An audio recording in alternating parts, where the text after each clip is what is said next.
Christmas Eve has always been a magical time for my family. I grew up in a small town where everyone knew each other, and Christmas was always filled with warmth, laughter, and tradition. But one year, something happened that forever changed how I see Christmas Eve. It was the winter of 2016, and I had just come home from college to spend the holidays with my parents. The house smelled like cinnamon and pine, the Christmas tree glowed warmly, and snow gently fell outside. My parents had already gone to bed, leaving me alone in the living room, enjoying a late-night cup of hot chocolate by the fireplace. Around midnight, I heard a faint crunching sound outside. At first, I thought it was just the wind or an animal moving through the snow, but then it happened again, closer this time. My stomach dropped. I turned to the large living room window and my blood went ice cold. A man stood outside just beyond the reach of the porch light.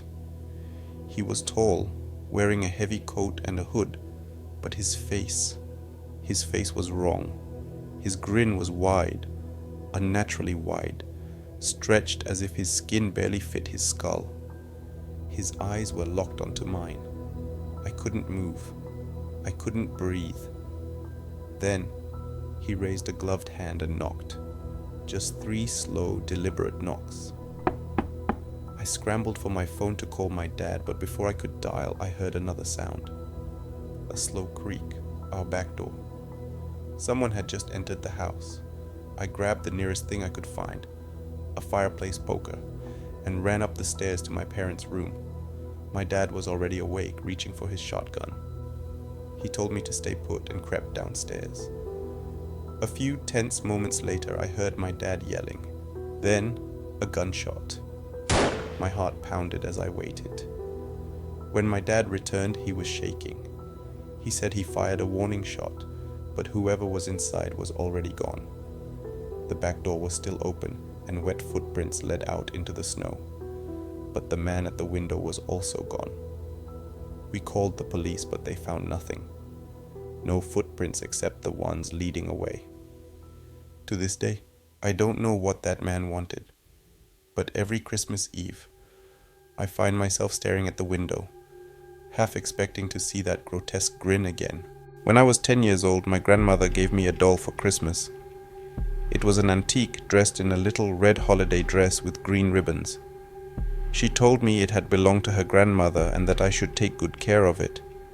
I never liked dolls, but I didn't want to hurt my grandmother's feelings, so I placed it on a shelf in my room and tried to forget about it. That night, I woke up to a soft sound, like fabric rustling. My room was dark except for the faint glow of Christmas lights from outside. I glanced at the shelf where the doll sat. It was gone. I froze. My room was small. There was nowhere for it to go. Then something moved at the foot of my bed. I screamed, waking my parents. When they came in and turned on the light, the doll was sitting on the floor facing me. My parents chalked it up to me, knocking it off in my sleep, but I knew better. The next night, I hid the doll in my closet, burying it under clothes. I wanted it gone. But when I woke up, it was back on the shelf, staring at me. I begged my grandmother to take it back, but she just smiled and said, "She just wants to be loved." That was the last straw. I threw the doll in the garbage that night, but the next morning it was sitting outside my bedroom door. My dad burned it in the fireplace. I watched the flames consume it, listened to the crackling, felt the relief wash over me.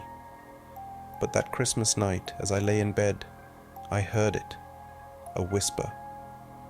"You shouldn't have done that." I never saw the doll again, but every Christmas Eve, I hear faint rustling in my room, as if something small is moving, waiting. I live in a suburban neighborhood where Christmas is a big deal. Every year people decorate their homes with lights, and kids go around singing Christmas carols. But last year something happened that I still can't explain. It was Christmas night, around 11 p.m. I was home alone watching TV when I heard singing outside, a soft, distant chorus of Silent Night. It was strange because it was so late, but I assumed it was just a group of enthusiastic carolers. I went to the window and looked outside. There they were, about 6 or 7 people in hooded cloaks, standing in a perfect line at the edge of my driveway. They weren't moving, just standing there, singing. But something was off. Their voices sounded hollow, almost distorted, like a recording played too slow. I waved, trying to be polite, but they didn't react. They just kept singing. Then, in the middle of the song, they all stopped at once. Silence. One of them tilted their head slightly as if listening. Then they all turned to face my house at the same time. I stumbled backward, my heart racing. Suddenly they started walking, not toward the front door but around the side of the house.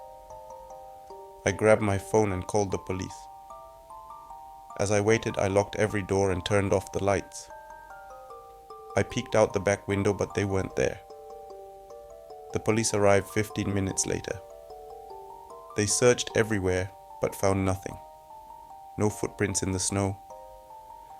No sign that anyone had been there at all. Now every Christmas, at exactly 11 p.m., I hear singing outside.